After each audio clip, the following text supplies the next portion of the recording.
Hello എല്ലാവർക്കും എൻ്റെ പുതിയൊരു വീഡിയോയിലേക്ക് സ്വാഗതം. ഇന്ന് ഞാൻ ടൊമാറ്റോ റൈസ് ആണ് ഉണ്ടാക്കുന്നത്, അല്ലെങ്കിൽ തക്കാളിച്ചോറ്. അപ്പം എല്ലാവർക്കും എൻ്റെ വീഡിയോയിലേക്ക് ഒരിക്കൽ കൂടി സ്വാഗതം. എൻ്റെ വീഡിയോ ഇതുവരെ സബ്സ്ക്രൈബ് ചെയ്യാത്ത, എൻ്റെ ചാനൽ സബ്സ്ക്രൈബ് ചെയ്യാത്ത ആൾക്കാരുണ്ടെങ്കിൽ ചാനൽ സബ്സ്ക്രൈബ് ചെയ്യുക. വീഡിയോ ഇഷ്ടമായെങ്കിൽ നിങ്ങൾ ലൈക്ക് ഷെയറും കൂടെ ചെയ്ത് സഹായിക്കുക കേട്ടോ. അപ്പം ഞാൻ ഇന്ന് റമദാൻ മാസത്തിൽ 27ാമത്തെ നോമ്പ് എടുത്തിട്ടുണ്ടായിരുന്നു. എല്ലാ വർഷവും ഞാൻ ഇതുപോലെ ഒന്നുകിൽ 16ൻ്റെ നോമ്പ് അല്ലെങ്കിൽ 27ൻ്റെ നോമ്പ് മുറിക്കാറുണ്ട്. അപ്പോൾ ഈ പ്രാവശ്യവും ദൈവം സഹായിച്ചിട്ട് എനിക്ക് 27 നോമ്പ് എടുക്കാൻ പറ്റിയിട്ടുണ്ടായിരുന്നു. അപ്പോൾ ഞാനിന്ന് തക്കാളിച്ചോറ്, ഇപ്പോൾ എല്ലാ ദിവസവും ചിക്കൻ ബിരിയാണി, പ്രോൺസ് ബിരിയാണി അങ്ങനെയൊക്കെ ഇടയ്ക്കൊക്കെ ഞാൻ ഉണ്ടാക്കാറുണ്ട്. അപ്പോൾ ഇന്നൊരു വെറൈറ്റി ആയിട്ട് ആദ്യമായിട്ട് ഞാൻ തക്കാളിച്ചോറ് ഉണ്ടാക്കാൻ പോവാണ്. അപ്പോൾ ആ കടയിൽ നിന്ന് ഞാൻ 1 കിലോ അരി ഞാൻ തൂക്കി വാങ്ങിച്ചു. ബിരിയാണി അരിയെന്ന് എനിക്കറിയാം, ഏത് അരിയാണെന്ന് എനിക്കറിയത്തില്ല. നമുക്ക് കുത്തരി ഒഴിച്ച് എല്ലാ അരി വേണമെങ്കിലും ഉപയോഗിക്കാം. ഇപ്പോൾ റേഷൻ കടയിൽ നിന്ന് കിട്ടുന്ന വെള്ളയരി ആണെങ്കിലും തക്കാളിച്ചോറിന് നല്ല ബെസ്റ്റാണ് കേട്ടോ. അപ്പോൾ അതിനായിട്ട് വേണ്ടത് മെയിനായിട്ട് തക്കാളിച്ചോറ് ഉണ്ടാക്കാൻ വേണ്ടിയിട്ട് തക്കാളി വേണം, സവോള വേണം, ഇഞ്ചി വെളുത്തുള്ളി, 2 പച്ചമുളക്, പിന്നെ മല്ലിയിലയും പുതിനയിലയും. അപ്പം ഞാൻ അരി നല്ലതുപോലെ കഴുകിയിട്ട് കുതിർക്കാൻ വേണ്ടി 1/4 മണിക്കൂർ വെച്ചിട്ടുണ്ട്. ആ സമയം കൊണ്ട് നമുക്ക് തക്കാളിയൊക്കെ സവാളയൊക്കെ ഒന്ന് വൃത്തിയാക്കി എടുക്കാം. എല്ലാ വർഷവും ഞാൻ നോമ്പ് എടുക്കുന്നുണ്ട്, ഒന്നുകിൽ 16ൻ്റെയോ. ഞാൻ ആദ്യമൊക്കെ അതായത് കല്യാണം കഴിഞ്ഞ് ഇതെൻ്റെ അഞ്ചാമത്തെ നോമ്പാണ്. ഇതിനകത്ത് 4 എണ്ണവും എനിക്ക് സക്സസ്ഫുള്ളി കംപ്ലീറ്റ് ചെയ്യാൻ പറ്റിയിട്ടുണ്ട്. ഒരു പ്രാവശ്യം മാത്രമേ എനിക്ക് പറ്റിയിട്ടില്ല, കാരണം അന്ന് എനിക്ക് കേശുക്കുട്ടനെ ഞാൻ ഡെലിവറി കഴിഞ്ഞ് കിടക്കുകയായിരുന്നു. അപ്പോൾ അതെനിക്ക് കംപ്ലീറ്റ് ചെയ്യാൻ പറ്റിയിട്ടില്ല. കേശുക്കുട്ടൻ ഉണ്ടാവുന്നതിന് മുന്നേ 2 പ്രാവശ്യം നോക്കിയിട്ടുണ്ട്. അത് രണ്ടും എനിക്ക് ആയുസ്സും ആരോഗ്യമുള്ളൊരു കുഞ്ഞിനെ കിട്ടാൻ വേണ്ടിയിട്ടായിരുന്നു. പിന്നെ കഴിഞ്ഞ പ്രാവശ്യവും ഈ പ്രാവശ്യവും സക്സസ്ഫുള്ളി കംപ്ലീറ്റ് ചെയ്തിട്ടുണ്ട് അതിനുശേഷം. അങ്ങനെ ഈ വർഷവും നോമ്പ് എടുക്കുകയാണ്. അപ്പോൾ ആദ്യമൊക്കെ എനിക്ക് രാവിലെ ഞാനൊരു 2-3 ബ്രെഡ് കഴിച്ചിട്ടാണ്, 3 ബ്രെഡും 1 കപ്പ് വെള്ളവുമാണ് കുടിച്ചിട്ടുണ്ടായിരുന്നത്. പക്ഷെ രാവിലെ എനിക്ക് കഴിക്കാൻ തോന്നുന്നതിനോട് ഞാൻ അധികം ഫുഡ് കഴിച്ചില്ല. പക്ഷേ ഒരു ഉച്ച വരെ എനിക്ക് കുഴപ്പമില്ലായിരുന്നു. പാചകവും കൂടെ കഴിഞ്ഞു കഴിഞ്ഞപ്പോൾ എനിക്ക് ശരിക്കും വയ്യായിരുന്നു കേട്ടോ. ഞാൻ വിചാരിച്ചു ആ സമയത്ത് എനിക്ക് സ്റ്റോപ്പ് ചെയ്യേണ്ടി വരുമെന്ന്. പക്ഷേ നല്ലതുപോലെ ദൈവത്തെ വിളിച്ചു. എന്തോ എനിക്ക് നോമ്പ് കണ്ടിന്യൂ ചെയ്യണം എന്നുള്ള മനോധൈര്യം കൊണ്ടാണോ എന്തോ ഞാൻ സക്സസ്ഫുള്ളി കംപ്ലീറ്റ് ചെയ്തിട്ടുണ്ടായിരുന്നു. അങ്ങനെ എല്ലാം ഞാൻ വെളുത്തുള്ളി ഇഞ്ചിയൊക്കെ ഞാൻ ഇടിച്ചും വെജിറ്റബിൾസ് ഒക്കെ ഞാൻ അരിഞ്ഞു വെച്ചിട്ടുണ്ട്. അപ്പോൾ നമുക്കിനി ഒരു പാൻ അടുപ്പിൽ വെച്ചിട്ട് ടൊമാറ്റോ റൈസ് ഉണ്ടാക്കാം. ഒരു കാര്യം ഞാൻ ആദ്യമേ പറയാം, വെറുതെ ഏലക്കയും മസാലകൾ, അതായത് ഗ്രാമ്പൂ, പട്ട അതൊക്കെ ഇട്ടിട്ട് വെറുതെ തക്കാളിച്ചോറിന്റെ ആ ഒരു രുചി കളയരുത്. പ്രത്യേകം ശ്രദ്ധിക്കണം, നമ്മൾ ബിരിയാണി അല്ല ഉണ്ടാക്കുന്നത്, തക്കാളിച്ചോറാണ്. അപ്പൊ അതിന് വേണ്ടിയിട്ട് ആദ്യം കുറച്ച് നെയ്യ് ഒഴിക്കുക. കടുക് പൊട്ടിച്ച ശേഷം നമുക്കൊന്ന് ക്രഞ്ചി ആയിട്ടിരിക്കാൻ വേണ്ടിയിട്ട് അതിനകത്ത് കുറച്ച് പച്ച അരിയോ അല്ലെങ്കിൽ ഉഴുന്നോ എന്തെങ്കിലും ഇട്ട് പൊട്ടിച്ചെടുക്കാം. അതിനുശേഷം പെരുംജീരകം ചേർക്കേണ്ടതായിരുന്നു, അപ്പൊ ഞാൻ വിട്ടുപോയി. പെരുംജീരകം ചേർക്കുന്നതുകൊണ്ട് കുഴപ്പമില്ല, ഇത് ഓപ്ഷനിലാണ്, എനിക്കിഷ്ടമാണ് കേട്ടോ. പിന്നെ സവാള ആഡ് ചെയ്തു, കറിവേപ്പില, പിന്നെ ഇഞ്ചി വെളുത്തുള്ളി പേസ്റ്റ്. സവാള നല്ലപോലെ വഴണ്ട് വന്നതിന് ശേഷം തക്കാളി ആഡ് ചെയ്യുക. അപ്പൊ ഇതുപോലെ നോമ്പ് നോക്കുന്ന ആരെങ്കിലും ഉണ്ടെങ്കിൽ ഒന്ന് കമന്റ് ചെയ്യുക കേട്ടോ.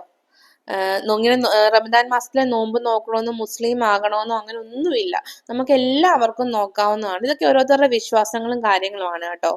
അപ്പൊ ആരോടും ഞാൻ നിങ്ങൾ നോമ്പ് നോക്കിയേ പറ്റൂ എന്നൊന്നും ഞാൻ പറയുന്നില്ല, നിങ്ങളുടെ ഇഷ്ടം. അപ്പൊ അങ്ങനെ സവാളയും തക്കാളിയും എല്ലാം വഴണ്ടു വന്നിട്ടുണ്ട്.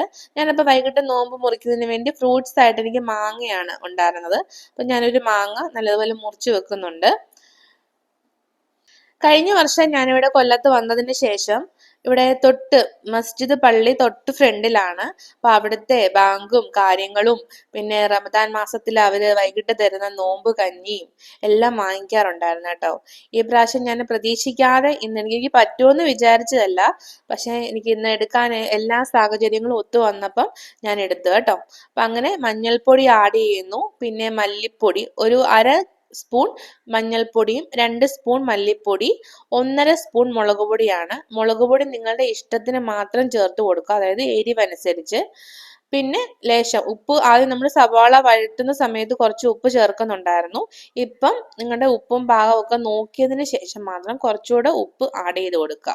പിന്നെ ഞാൻ പറഞ്ഞില്ലേ, കുറച്ച് പേരിന് സ്വല്പം ഒരു ഗരം മസാല ഞാൻ ആഡ് ചെയ്യുന്നുണ്ട്. എന്നിട്ട് നല്ലപോലെ അതിന്റെ പച്ചമണം മാറുന്നവരെ നല്ലപോലെ വഴറ്റിയിട്ട് കുറച്ച് വെള്ളം കൂടെ ഒന്ന് ചേർക്കുക. ലാസ്റ്റ് പുതിനയിലയും മല്ലിയിലയും കൂടെ അരിഞ്ഞിടുക. അത് ആ സമയം ആകുമ്പോഴത്തേക്കിന് ഞാനിവിടെ അരി വേവിക്കാൻ വെച്ചിട്ടുണ്ടായിരുന്നു. ഒന്നുമില്ല, കുറച്ച് ഉപ്പും ചേർത്ത് മാത്രമാണ്, ഉപ്പും വെള്ളം ഒഴിച്ച് മാത്രമാണ് ഞാൻ ഈ അരി വേവിച്ചിട്ടുണ്ടായിരുന്നത്. എന്താണെന്നറിയില്ല, കൃത്യം പാകമായിരുന്നു. ആദ്യം ഞാൻ വെച്ച് കുറച്ച് വെന്ത് പോയിരുന്നു, പക്ഷെ ഒന്നുമില്ല, തണുത്തപ്പം നല്ല പാകമായിരുന്നു. അപ്പം ഒരു പകുതി വേവ് കഴിയുന്ന സമയത്ത് തന്നെ നിങ്ങൾ ചോറ് ഊറ്റുക. കാരണം ഇതിനകത്ത് ഇരുന്ന് കുറച്ച് വേഗം, പിന്നെ എത്ര വെന്താലും ഇല്ലെങ്കിലും ലാസ്റ്റ് നമുക്ക് ആ ഒരു ചോറായിട്ട് ഓരോ അരികളായിട്ട് നമുക്ക് വേർതിരിക്കുന്ന രീതിയിൽ തന്നെ ചോറ് കിട്ടും കേട്ടോ. അപ്പൊ കുറേശ്ശെ ചോറിട്ടിട്ട് മിക്സ് ചെയ്തെടുക്കുക. ഒരുമിച്ച് ചോറിട്ടിട്ട് മിക്സ് ചെയ്തെടുക്കുന്നതിനേക്കാളും നമുക്ക് എളുപ്പം കുറേശ്ശെ ചോറിട്ടിട്ട് മിക്സ് ചെയ്തെടുക്കുന്നതാണ്. അപ്പൊ തക്കാളി ചോറിന് ഏറ്റവും നല്ല കോമ്പിനേഷൻ മുട്ടയും അച്ചാറും ആണ് കേട്ടോ. ഏത് അച്ചാർ വേണമെങ്കിലും യൂസ് ചെയ്യാം. അപ്പൊ മുട്ടയും കൂടെ ഉണ്ടെങ്കിൽ നല്ല കിടുവായിരിക്കും. ചിക്കൻ ഒന്നും ഇതിനകത്ത് വേണ്ട, മുട്ടയും അച്ചാറും ഈ തക്കാളി ചോറും കൂടെ. എനിക്ക് ആദ്യമായിട്ടാണ് ഞാൻ വെച്ച ചോറ് ഞാൻ കഴിക്കുന്നത്. സുമയാമ്മയാണെങ്കിലും ഉഷാമ്മയാണെങ്കിലും ഇതൊക്കെ വെക്കാറുണ്ട്, പക്ഷേ ഞാൻ വെച്ച് എനിക്ക് നല്ല അടിപൊളി, എൻ്റെ ചേട്ടനും കേശുക്കുട്ടനും എല്ലാവർക്കും ഇഷ്ടപ്പെട്ടു. സിമ്പിളാണ്.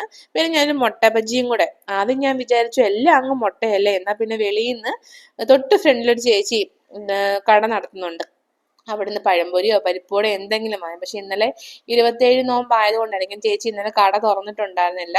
അപ്പൊ പെട്ടെന്ന് എനിക്ക് ഉണ്ടാക്കാൻ പറ്റിയ സ്നാക്സ് എന്ന് പറഞ്ഞാൽ മുട്ടയും ഇതുപോലെ കടലമാവും മാത്രമേ ഉള്ളായിരുന്നു. അങ്ങനെ ഞാൻ 2-3 മുട്ട ബജിയും കൂടെ തയ്യാറാക്കി എടുക്കുന്നുണ്ട്. പക്ഷെ വൈകുന്നേരം നോമ്പ് മുറിക്കുന്ന സമയത്ത് ഈ ഒരുപാട് വെള്ളവും നമ്മൾ ആ സ്നാക്സും ഒക്കെ ഫ്രൂട്ട്സും ഒക്കെ കഴിക്കുന്നത് കൊണ്ട് നമുക്ക് ഒരുപാട് ഫ്രൂട്ട്സും പലഹാരങ്ങളൊന്നും കഴിക്കാൻ പറ്റൂല.